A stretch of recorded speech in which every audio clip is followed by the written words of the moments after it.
হুদায়বিয়া সন্ধি কি বুঝে, কি শিক্ষা দেয় আমাদেরকে? ফাতহুম মুবিন কেন বলেছে? প্রকাশ্য বিজয় কেন বলেছে? যে হুদায়বিয়া সন্ধি মুসলমানদেরকে প্রকাশ্যে কাজ করার সুযোগ করে দিয়েছে। এই জন্য আল্লাহ তাআলা বলেছে কি, এটা কি প্রকাশ্য বিজয়, ফাতহুম মুবিন নাকি? আপনি দেখেন আল্লাহ রাসূল নবুয়ত পেয়েছে কত সালে?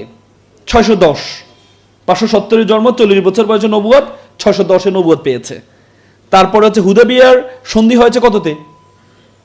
28। তার মানে কত বছর পরে? কত বছর? 18 বছর। আল্লাহ রাসূল মদিনা থেকে যখন হুদায়বিয়ার সন্ধি, মদিনা থেকে যখন মক্কা হজ করতে যাচ্ছিলেন, কতজন সাহাবা নিয়ে রওনা হয়েছেন? জানতে হবে তো আমাদের ভাইদেরকে, এগুলা আমাদের ভাইদেরকে এগুলো জানতে হবে। তুরস্কের সাবেক প্রধানমন্ত্রী নাজিবউদ্দিন এরবাকান একটা চমৎকার কথা বলেছেন, বলছে বিপ্লব কেন হচ্ছে না? তিনি 3টি কারণ বলেছে বিপ্লব না হওয়ার পিছনে। মুসলমান এত ডেডিকেশন আছে, এরপরে বিপ্লব হচ্ছে না কেন? 3টি কারণ বলেছেন। তার মধ্যে একটি প্রথম কারণ হচ্ছে আমরা যে আদর্শ প্রচার করি সে আদর্শ সম্বন্ধে আমাদের নিজেদের ধারণা নেই। মানে কি, আমরা কি আদর্শ প্রচার করি? আমরা কি আদর্শ প্রচার করি? আমরা কোনো ব্যক্তির আদর্শ প্রচার করি, কোনো পীরের আদর্শ প্রচার করি, কোনো নেতার আদর্শ প্রচার করি, কোনো আমিরের আদর্শ প্রচার করি? কার প্রচার করি? আল্লাহ এবং তার রাসূলের। আল্লাহ এবং রাসূল সর্বশেষ বিদায় হজের ভাষণে কি বলেছেন? তার রাখতু ফিকুর আমরাইন লান তাদুল্লু মা তামাসসাকতু বিহিমা কিতাবুল্লাহি ওয়া সুন্নাত রাসূল। I have given the two things. One is a Quran, another is a Sunnah. If you follow the both things, you won't lose your way. তুমি কখনো তোমার পথ হারাবা না। কয়টা? 2টা নাকি বলেছে কোন নেতার, কোন পীরের? কি বলেছে? 2টা, একটা হচ্ছে কোরআন আর একটা সুন্নাহ। নাজিবউদ্দিন এরবাকান বলেছেন আমরা যে আদর্শ প্রচার করি সেই আদর্শ সম্বন্ধে আমাদের ধারণা নেই। তার মানে কোরআন এবং সুন্নাহ সম্বন্ধে আমাদের সেভাবে নলেজ নেই। তাহলে আপনি প্রচার করবেন কিভাবে? তাহলে আপনি আদর্শ প্রচার করবেন কিভাবে? আর দ্বিতীয় হচ্ছে আমি নিজে মুখে বলি এক, কিন্তু আমার কাজে আরেক। আমি এখানে বক্তব্য স্টেজে যখন দাঁড়াই অনেক চমৎকার কথা বলি, কিন্তু এই ওয়াজটা আমার নিজের জন্য না। ওয়াজটা আমার নিজের জন্য না। হুজুর ওয়াজ করছেন যে আপনারা সবাই আপনাদের গুরুত্বপূর্ণ ঠান্ডা কম্বল বিতরণ করে দেন আল্লাহ রাস্তায়। তো হুজুরের বউ শুনে কম্বলটা দিয়ে দিছে। হুজুর গিয়ে দেখে যে কম্বল নাই। কম্বল কোথায়? আপনি বলছেন আল্লাহ রাস্তা সব দিয়ে দিতে, আমি তো কম্বল দান করে দিছি। বলে যে এটা কি আমার জন্য ওয়াজ? এটা কি আমার জন্য ওয়াজ? অথচ কোরআনে কি বলেছে? লিমা তাকুলুনা মা লা তাফালুন। আল্লাহ রাসূল কি শিক্ষা দিয়েছেন আমাদেরকে? আল্লাহ রাসূল কাছে একটা বাচ্চা নিয়ে আসছেন, ইয়া রাসূলুল্লাহ আমার বাচ্চা মিষ্টি বেশি খায়, একটু বলে দেন না একটু মিষ্টি কম খাইতে। আল্লাহ রাসূল বলছে ঠিক আছে আগামী সপ্তাহে এসো। পরের সপ্তাহে নিয়ে আসছে। ইয়া রাসূল বলে এই বাবা কম খাবা, মিষ্টি একটু কি খাবা? কি খাবা? কম খাবা। তখন মহিলা বলে ইয়া রাসূলুল্লাহ আপনি তো এটা গত সপ্তাহ বলতে পারতেন, এক সপ্তাহ ওয়েট করলেন কেন? আল্লাহ রাসূল বলছে আমি নিজেও মিষ্টি বেশি খাই, কারণ আমি কিভাবে বলি এই বাচ্চাটাকে তুমি মিষ্টি কম খাও? আমি এই এক সপ্তাহ কমানোর চেষ্টা করেছি, এই জন্য আমি তাকে বলেছি তুমি কম খাও। তার মানে আজকে আমাদের বিপ্লব হচ্ছে না কেন? দ্বিতীয় যে কারণ সেটি হচ্ছে আমি নিজের জন্য যেটা বলি সেটা আমি করি না। এরা নিজের জন্য বলে করি না, এটা কারা করে? মুনাফিকরা, জাগতিক যারা আছে। বার্নার্ড রাসেলের নাম শুনেছেন? বার্নার্ড রাসেল সবসময় তার দর্শনে সবসময় বলেন যে কেউ বিয়ে শাদী করবে না। উনি আবার 3টা বিয়ে করছেন। তো পরে ওনাকে জিজ্ঞেস করা হলো যে আপনি তো সবসময় বলতেন বিয়ে শাদী করুন, আপনি 3টা বিয়ে করেছেন। তিনি বলছেন what I say this is my philosophy, what I do this is my personal life. যেটা আমি বলি সেটা আমার ফিলোসফি, আর যেটা আমি করি সেটা আমার পার্সোনাল লাইফ। আমার পার্সোনাল লাইফ ফিলোসফিতে এক না। পৃথিবীতে একমাত্র মানুষ যার পার্সোনাল লাইফ এবং ফিলোসফি এক, তিনি হচ্ছে হযরত মুহাম্মদ মুস্তাফা সাল্লাল্লাহু আলাইহি ওয়াসাল্লাম। এই কথা আমরা বলি নাই, কিন্তু এই কথা আমরা বলি নাই, খ্রিস্টানরা বলেছেন। মাইকেল এইচ হার্ট আমেরিকার একজন লেখক, তিনি 100 influential person history of the world, পৃথিবীর ইতিহাসে ইম্প্যাক্ট ফেলেছে সমাজ জীবনে, যারা প্রভাবিত করেছে সমাজ জীবনে, সে 100 জনের নাম নিয়ে উনি একটা বই লিখেছেন। সে বইয়ে প্রথমে যাকে রেখেছেন তিনি হচ্ছে প্রফেট হযরত মুহাম্মদ সাল্লাল্লাহু আলাইহি ওয়াসাল্লাম।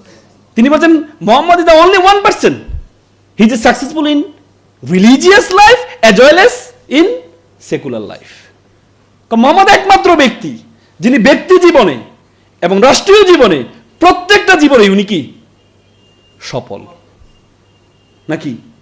আর আমরা বলি যে মসজিদে রাজনীতি কথাবার্তা বলা যাবে না নাকি? মসজিদ হচ্ছে ইবাদতের জায়গা, মসজিদে কি করা যাবে না? আরে আল্লাহ রাসূল কি করেছে? আল্লাহ রাসূল কি করেছে? আল্লাহ রাসূল মসজিদে নববী থেকে রাষ্ট্র পরিচালনা করেছেন, আবার নামাজও পড়েছেন। রাষ্ট্র বিচারালয় মসজিদে নববী ছিল নাকি? তাহলে আর এখন বলে যে মসজিদে নাকি সিয়াসাত কোথায় গেল? তাহলে রাজনীতি সিয়াসাত কোথায় গেল?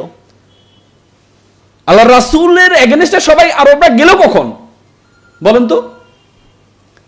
কখন গেল? আল্লাহ রাসূল যখন সিয়াসাত নিয়ে কথা বলা শুরু করেছেন, তাদের ক্ষমতা নিয়ে কথা বলা শুরু করেছেন, এই জন্য বলছেন যে আপনাকে সবচেয়ে সুন্দরী নারী দেওয়া হবে, আপনাকে এ দেওয়া হবে, সে দেওয়া হবে, তারপর আপনি এটা ছেড়ে দেন। বুঝলেন না কথা? আপনারা আজকে আলেমরা, হেফাজত কিন্তু একসময় আওয়ামী লীগের কাছে খুব প্রিয় ছিল।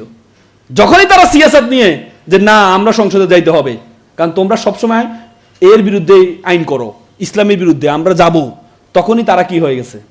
আল্লামা বাবু নগরীর কি করেছে, কিভাবে ওনাকে নির্যাতন করেছে। 5 মে আমরা সেদিন ছিলাম, কিভাবে মুহুর মুহুর গুলি করেছে। কিসের জন্য? যখনই তারা মনে করেছে সিয়াসাত নিয়ে এদের মাথা ব্যথা শুরু হয়েছে, তখন এদেরকে রাখা যাবে না। আর আপনি মসজিদে আল্লাহ বিল্লাহ করেন, কোনো সমস্যা নেই। আল্লাহ বিল্লাহ করেন, কোনো সমস্যা নেই। তার মানে আপনাকে বুঝতে হবে, আমি যেটা আপনাকে বলতে চাচ্ছিলাম সেটি হচ্ছে নবুয়াত, হুদাবিয়া সন্ধি হয়েছে 628-এ, 610-এ আল্লাহ রাসূল নবুয়াত পেয়েছেন। 18 বছরে উনি 1600 জন নিয়ে কোথায় গিয়েছেন? কোথায়? হুদাবিয়ার সন্ধি হজ করতে গিয়েছেন। হজ করার উমরা করার জন্য যাচ্ছেন, ওনাকে বাধা দিয়েছেন হুদাবিয়ার জায়গায়, বলেছে সেখানে একটা সন্ধি হবে। আল্লাহ রাসূল সেখানে অপেক্ষা করছেন কতজন নিয়ে? 1475-এ 1600। সেখানে আল্লাহ রাসূল যে চুক্তি হচ্ছে, চুক্তির মধ্যে আল্লাহ রাসূল মুহাম্মদ সাল্লাল্লাহু আলাইহি ওয়াসাল্লাম লিখেছে তার আবার রাসূলুল্লাহ কেটে দিতে হবে। আল্লাহ রাসূল যখন কেটে দিচ্ছেন তখন হাত ধরে ফেলেন কে? ওমর রাদিয়াল্লাহু তাআলা ধরেছে না? না, আল্লাহ রাসূল বলছে ধৈর্য ধরো। আল্লাহ বলছে এটাই কি? তার মানে 18 বছরে ইসলামের ম্যান পাওয়ার হলো কত? 1600। মক্কা বিজয় কত সালে হয়েছে? 630। কয় বছরের ব্যবধান? 2 বছরের ব্যবধান। কতজন নিয়ে মক্কা বিজয় হয়েছে? 10,000। তাহলে 18 বছরে লোক পেয়েছে 1600, আর মাত্র 2 বছরে লোক পেলে কত? 10,000। তার মানে কি ফাতহু মুবিন কি এমনি হয়েছে? তার মানে আজকে আমাদের জন্য এটা হচ্ছে হুদাবিয়ার সন্ধি, বিজয়। মাত্র আমাদের কাজ করার সুযোগ করে দিয়েছে আল্লাহ। আজকে যদি আপনি আওয়ামী লীগ আমলে যদি এই প্রোগ্রাম করতে পারতেন, ডিজিএফআই বলেন, এআই বলেন, সব এখানে থাকতো, নিয়ে চলে যেত। কি প্রোগ্রাম করবেন? প্রোগ্রামের টেবিলে থাকতো না। কিন্তু এখন করতে পারছেন না। তার মানে এই জায়গাটা যে তৈরি হয়েছে, আল্লাহর কাছে শুকরিয়া আদায় করা যাবে না? যাবে তো। কিন্তু আপনারা যদি একজনের পিছনে লেগে থাকেন, একজনের পিছনে লেগে থাকেন, ও কি বলে মাহফিল বানান, মাহফিলের কাজ হবে হচ্ছে একটা দলকে কি করা? বাঁশ দেওয়া। তাহলে কি হবে? তাহলে তো আবার হাসিনা আসবে, কিন্তু হাসিনার রূপে আরেকজন আসবে, আরো ভয়ঙ্কর আকার ধারণ করবে। মসজিদে বসবেন। এখন তো শুরু হয়ে গেছে, অলরেডি শুরু হয়ে গেছে।